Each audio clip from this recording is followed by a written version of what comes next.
Hi, I'm Zheng Guan, and I'm going to talk about the Northwest Passage today. The Northwest Passage is a sea route that connects the Atlantic and Pacific Oceans through the Canadian archipelago. In the past, the Northwest Passage has been virtually impassable because it was covered by thick and year-round sea ice. However, in the past few years, climate change is allowing commercial traffic to pass through the Arctic Ocean via this once impossible route. The economic value of short route connecting the Atlantic and Pacific Oceans was appreciated very early. In the 16th century, the Spanish referred to this route as Strait of the Anian, which is a semi-mythical strait that was believed by early modern cartographers to mark the boundary between North America and Asia, and to permit access to Northwest Passage from the Arctic Ocean to the Pacific. Plenty of explorers tried to find it, but all the expeditions were unsuccessful. In 1845, a lavishly equipped two-ship expedition led by Sir John Franklin sailed to the Canadian Arctic to chart the last unknown west of the Northwest Passage. They didn't expect that the ship were ice-locked in 1846, and Franklin also died due to starvation 1 year later, according to the records. In 1849, Robert McClure started out from England, sailed the Atlantic Ocean south to Cape Horn, and entered the Pacific Ocean. Then he sailed the Pacific North and passed through the Bering Strait, which is actually the Strait of Anian, and turned east at that point and reached the Banks Island. Though his ship was trapped in ice as well, he was lucky to be rescued and be the first people with his crew known to circumnavigate the Americas and discover and transit the Northwest Passage, albeit by ship and by sledge over the ice. Finally, from 1903 to 1906, the Norwegian explorer Roald Amundsen first conquered Northwest Passage solely by ship using 3 years.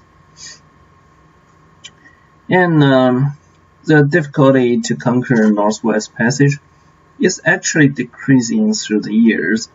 Due to the global warming, there has been a progressive and year-by-year decline in the thickness and extent of Arctic sea ice. The diagram shows how the extent of Arctic sea ice has been on a steady decline between 1979 and 2014. As the ice cover is removed, solar radiation penetrates the water and warms it, instead of being reflected from the white ice. Thus, the temperature keeps rising and the Arctic sea ice keeps melting. So it's just like the circulation. There's also another factor that contributes to the warming, which is the increase of discharge rates of rivers draining from Eurasia. These rivers receive increasing runoff, which is much warmer than the Arctic Ocean water from the melting glaciers, and it also brings a slow temperature increase.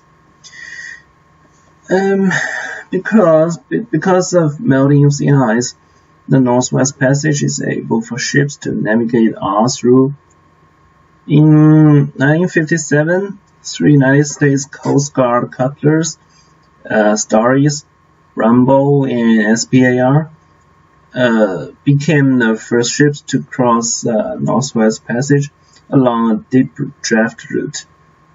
And in 1969, SS Manhattan, the first ship capable of carrying significant cargo to traverse the passage, was accompanied by the John A. Macdonald, which is a Canadian icebreaker.